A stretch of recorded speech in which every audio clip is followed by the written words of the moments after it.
Shalom saudara-saudaraku yang dikasihi Tuhan, dimanapun saudara berada, kiranya damai sejahtera Allah melimpah dalam hati dan hidup saudara semua. Sebelum kita mendengarkan firman Tuhan, mari berdoa. Ya Tuhan Bapa di surga, kami mengucap syukur untuk kasih setiamu dalam hidup kami. Hingga saat ini kami mau mendengarkan firman-Mu lagi. Roh Kudus-Mu kiranya menolong kami untuk dapat memahaminya. Demi nama Yesus, amin.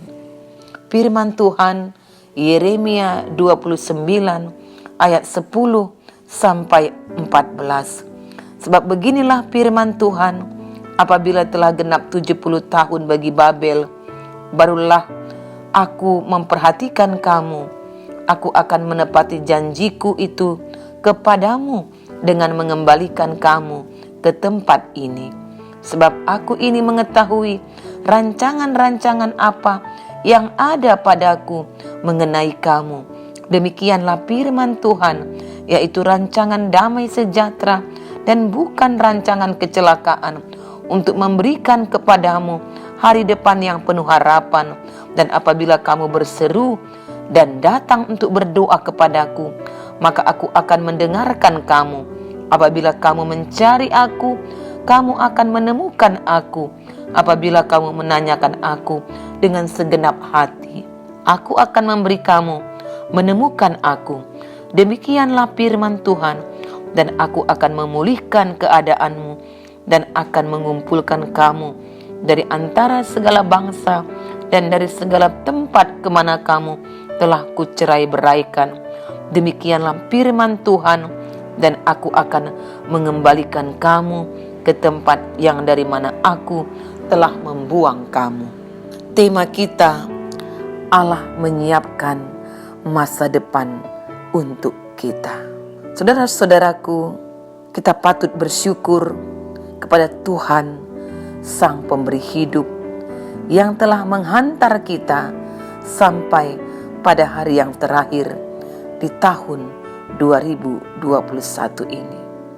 Sepanjang tahun 2021, kita mengaku banyak pengalaman yang kita terima dan alami, baik yang memberikan kita sukacita, tawa, tapi juga ada yang membuat hati kita berduka, hati kita yang bersedih. Walau kehidupan silih berganti, yang pahit dan yang manis, tapi semuanya toh itu bisa kita jalani karena kasih Tuhan yang terus menyertai, memampukan kita menjalani kehidupan ini sampai tiba saat ini. Oleh karena itu, patutlah kita bersyukur kepada Tuhan, Sang Pemelihara hidup. Dari nas renungan kita, saudara-saudaraku, melalui kitab Yeremia, tepatnya Yeremia 29, di mana surat ini sebenarnya dikirimkan oleh Yeremia, surat kepada orang-orang Yehuda yang ada di pembuangan di Babel. Bangsa Yehuda ada di pembuangan selama 70 tahun, mulai dari tahun 597 sebelum Masehi, ketika Yoyakin berkuasa, dan saat itu Yerusalem diruntuhkan di tahun 587 sampai 586 sebelum Masehi. Kehidupan bangsa Yehuda yang sungguh-sungguh mengalami banyak kesusahan di negeri pembuangan. Tapi di saat itu juga Tuhan tetap meminta kepada bangsa ini agar tetap melihat kepada yang baik, yang positif dalam menjalani, memaknai situasi yang sedang mereka alami. Dengan kacamata imanlah mereka hanya mampu memaknai kehidupan yang walaupun dalam banyak kesusahan dan penderitaan di negeri pembuangan, tapi semuanya itu untuk membawa mereka kepada kehidupan yang lebih baik. Sebab Tuhan berjanji, setelah 70 tahun mereka di pembuangan, Tuhan akan membawa mereka kembali ke negerinya. Dan masa pembuangan 70 tahun, sekalipun mereka sungguh mengalami banyak penderitaan di sana, tapi kasih sayang Tuhan pun tak terhingga memelihara mereka. Di negeri pembuangan jugalah mereka sungguh banyak mengalami kasih sayang Tuhan. Oleh karena itu angka 70 tahun jelas di sini dikatakan, ini semua diartikan bahwa masa pembuangan 70 tahun itu tidak lebih tidak kurang, dan setelah itu Tuhan membawa mereka ke negerinya kembali. Untuk itu Tuhan sedang merancangkan kehidupan mereka kepada rancangan damai sejahtera, bukan rancangan kecelakaan. Sekalipun Tuhan mengizinkan penderitaan itu, mengizinkan bangsa lain menguasai mereka, tapi semuanya itu untuk menempa mereka menjadi bangsa yang kuat dan tangguh, dan terus bisa melihat kasih penyertaan Tuhan.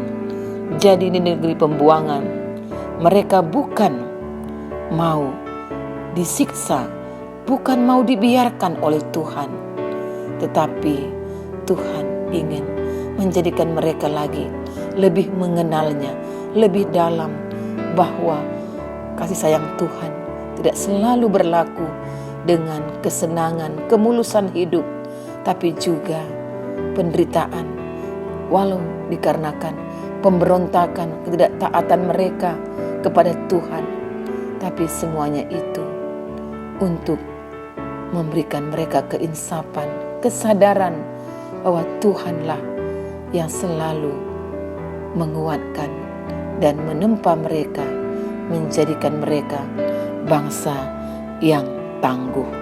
Saudara-saudaraku, dengan itu Tuhan selalu memintakan kepada mereka, walau di negeri pembuangan, walau mungkin kebebasan mereka beribadah pun terbatas, tapi Tuhan tetap memintakan agar bangsa ini terus berseru, datang untuk berdoa kepada Tuhan, dan terus mendengarkan segala apa yang Tuhan perintahkan. Dan ketika mereka mencari Tuhan, sanalah Tuhan akan menemui mereka dan terus akan memberkati mereka. Itu janji firman Tuhan.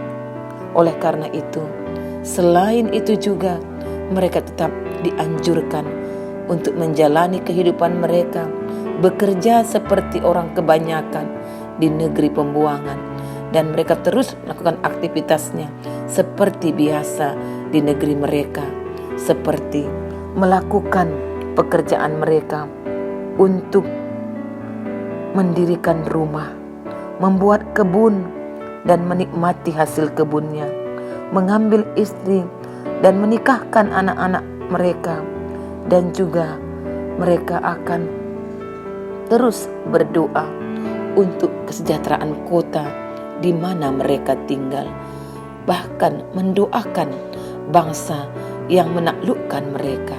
Demikianlah janji Tuhan.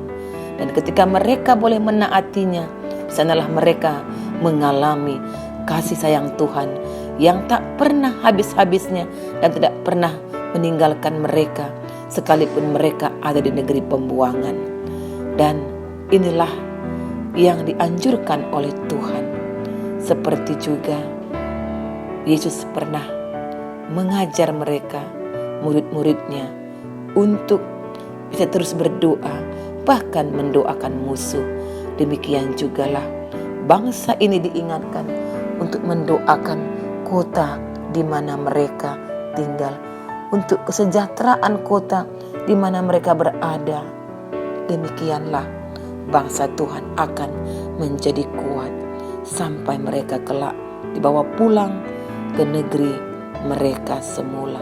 Saudara-saudaraku, bahwa dalam hidup ini Mungkin kita sudah pernah melakukan kesalahan, kita berdosa sehingga kita menderita. Atau juga walau kita sedang melakukan terus kebaikan, tapi toh juga masih ada penderitaan, kesusahan yang kita alami. Ingatlah, semuanya itu akan dilihat oleh Tuhan dan siap menopang kita jikalau kita terus bersandar berserah kepadanya, memohon pertolongan untuk dapat menghadapi dan menjalani hari-hari kehidupan kita ini.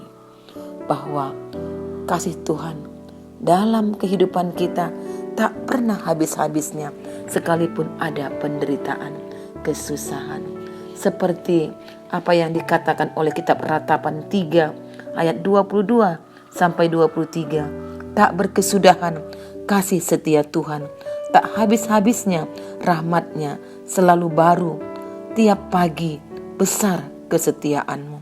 Demikianlah kita imani bahwa kasih setia Tuhan tak pernah habis-habisnya bagi kita yang terus berharap kepadanya. Dalam perenungan kita menutup tahun ini, kita akan melihat kembali hari-hari kehidupan kita. Ada suka maupun duka, ada kesedihan dan sukacita, ada keberhasilan, ada kegagalan. Tapi ingatlah, semua itu diizinkan oleh Tuhan untuk kebaikan kita sepanjang kita hidup berserah kepadanya. Kita tinggalkan tahun yang lama, tahun 2021 ini, bersama semua kebiasaan, karakter, perbuatan-perbuatan yang tidak baik, dan memasuki tahun yang baru dengan hati dan semangat yang baru, karena Tuhan menopang, karena Tuhan menyertai kita.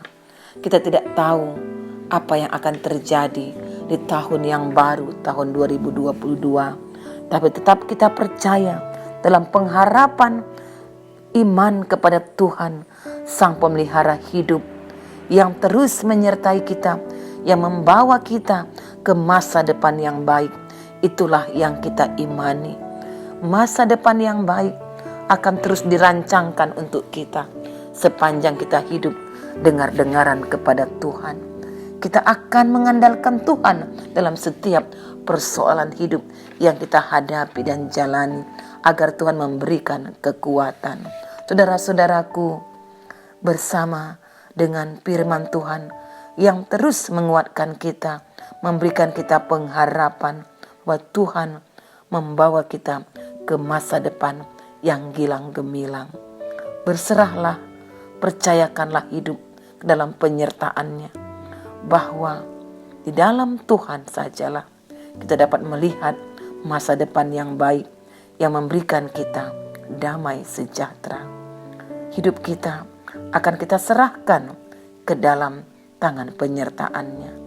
Jangan andalkan, jangan serahkan hidup kita ke dalam dugaan dan ramalan seperti yang dilakukan oleh anak-anak dunia, tapi serahkan kepada Tuhan Sang Pemelihara hidup kita di dalam nama Yesus yang memberikan damai sejahtera.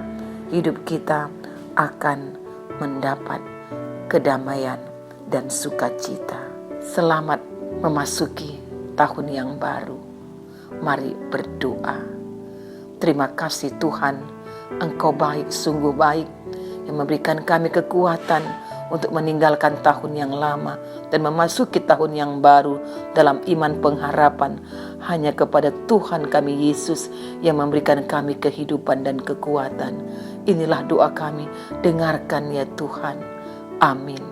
Shalom saudara-saudaraku, Tuhan Yesus memberkati.